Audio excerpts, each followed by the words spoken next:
Hi ஃபில்மியான் viewers, இந்த வாரம் release ஆன மூவிஸில் காந்தாரா படத்தை பற்றி பார்க்கலாம். மறக்காம சேனலை சப்ஸ்கிரைப் பண்ணுங்க, சப்போர்ட் பண்ணுங்க. ஒரு படம் பார்த்து பிரமிச்சு போய் இருக்கணுமா, பிரம்மாண்டத்தை அனுபவிக்கணுமா அப்படின்னா முதல்ல காந்தாரா படத்துக்கு போங்க. 2022 ரிலீஸ் ஆன காந்தாரா ஃபர்ஸ்ட் நாம எல்லாருமே பார்த்துருப்போம். அதே முதல் சீன்ல இருந்து தான் இந்த படம் ஆரம்பிக்குது. அதாவது காந்தாரா சாப்டர் 1ங்கிற ப்ரீக்வல் கதை ஆரம்பிக்குது. அந்த வட்டத்துக்குள்ள வந்தவங்க எங்க போறாங்க, அந்த வட்டம் முன்ன எப்படி இருந்துச்சு, முன்ன இந்த கிராமம் எப்படி இருந்துச்சு, அவங்க தெய்வத்தையும் அந்த ஊரையும் அடைய நினைச்ச ராஜாக்களுக்கும் சில மந்திர தந்திரம் பண்ற அரக்கர்களுக்கும் இந்த கிராமத்துக்கும் என்ன நடந்துச்சுன்றது தான் கதை.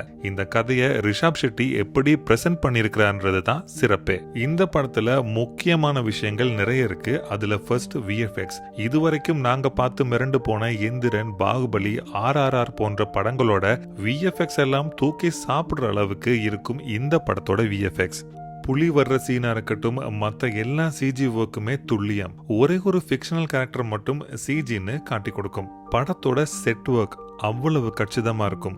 அந்த ராஜா காலத்தை அப்படியே கண் முன்னாடி கொண்டு வந்து நிறுத்திருக்காங்க. அரச சபை, சந்தை, துறைமுகம், கிராமம்னு அடுக்கடுக்கா சொல்லிட்டே போகலாம். அதுக்கு காஸ்டியூம் டிபார்ட்மெண்ட்டும் தரமான பக்கபலம். சீன்ஸ் பார்த்தோம்னா பைரட்ஸ் ஆஃப் தி கரீபியன்ல ஒரு கப்பல் சீன் வர மாதிரி இங்க சந்தையில தேர் கட்டுப்பாடு இல்லாம ஓடுற சீன் வடிவமைக்கப்பட்டிருக்கும். இரண்டுமே ஒண்ணுக்கு ஒண்ணு சலைச்சதில்ல, அவ்வளவு நேர்த்தி.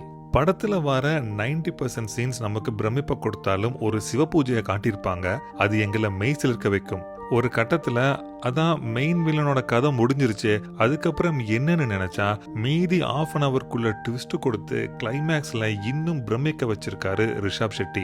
மாஸ் சீன்ஸுக்கும் பஞ்சம் இல்ல, எட்ஜ் ஆஃப் த சீட் சீன்ஸுக்கும் பஞ்சம் இல்ல. அதுலயும் முக்கியமா நீங்க எந்த ஊருன்னு ராஜா கேட்கும் போது காந்தாரான்னு சொல்ல மொத்த அரச சபையை கலங்கி நிக்கிற சீன் எல்லாம் சிறப்பா இருக்கும். ரீசெண்டா தமிழ் சினிமால வர ஒத்திக்கோ, நவுந்துக்கோ, வலிவுடுன்னு வர பாடல் வரிகளை கேட்டு சலிச்சு போன ரசிகர்களுக்கு இந்த படத்தோட BGM இருக்கட்டும், பாடல்களா இருக்கட்டும் தரமா இருக்கும். இந்த படத்துக்கு காட்சிகள் எவ்வளவு தரமோ அவ்வளவுத்துக்கு அதை தாங்கி பிடிச்சு நிறுத்துறது மியூசிக்கும் தான். 80% புதுமுகங்களை வச்சு தன்னோட கதையை பலமா நம்பி அதை இயக்கி நடிச்சு பல மொழிகள்லையும் உருவாக்குறது அவ்வளவு ஈஸியான விஷயம் இல்ல.